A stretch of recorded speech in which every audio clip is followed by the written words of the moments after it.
So, in this podcast, I wanted to provide a little analysis of the well known job killer bill program hosted by the California Chamber of Commerce. The Chamber is well known for its annual job killer designation. Can you believe it's been in existence just over a quarter of a century? So, how have bills fared with that job killer designation, particularly during the past five gubernatorial administrations?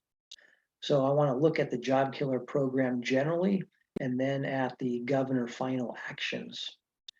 The first year that the job killer bill designation began was in 1997, which was actually in the second to last year of then Governor Pete Wilson's tenure.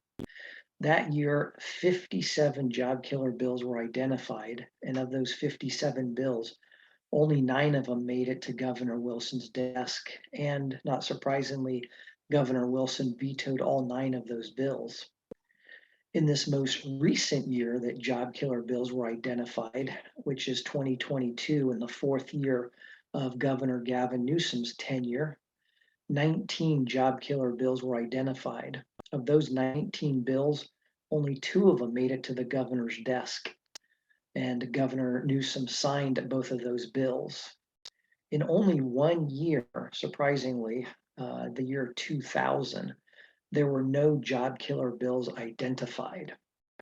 So the following are some statistics about the job killer program and that bill designation and the results of those bills over the past 26 years.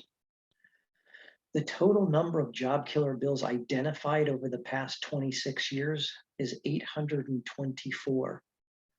Of the total number of job killer bills identified during those 26 years, the number of job killer bills that failed to reach the governor's desk were 657 of them, representing 80% of the bills identified failed to reach the governor's desk.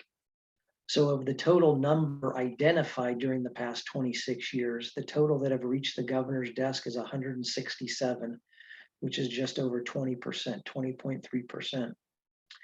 And of the total number of job killer bills that reached the governor's desk, again, 167, during the past 26 years, how many have been signed? 58 of them, 34.7%.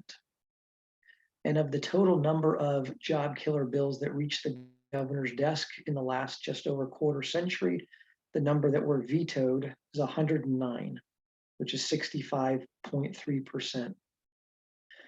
What year was the highest number of job killer bills identified? 64 of them in 1998 when Governor Wilson was in office. The lowest number of job killer bills identified in a single year was in 2001 during Governor Gray Davis's tenure. The highest number of job killer bills to get to the governor's desk in a single year was 17. That was the following year in 2002, also in Governor Davis's tenure. And the lowest number of job killer bills to get to the governor's desk was just one. That was in 2018, as well as in 2013, both while Governor Jerry Brown was in office. The highest number of job killer bills that were signed in a single year was 12 of them. That occurred in 2002 by Governor Davis.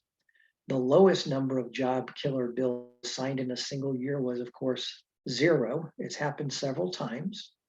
In 2018 with Governor Brown, in 2009, 2007, and 2004 with Governor Schwarzenegger, and then in 1998 and 1997 with Governor Wilson.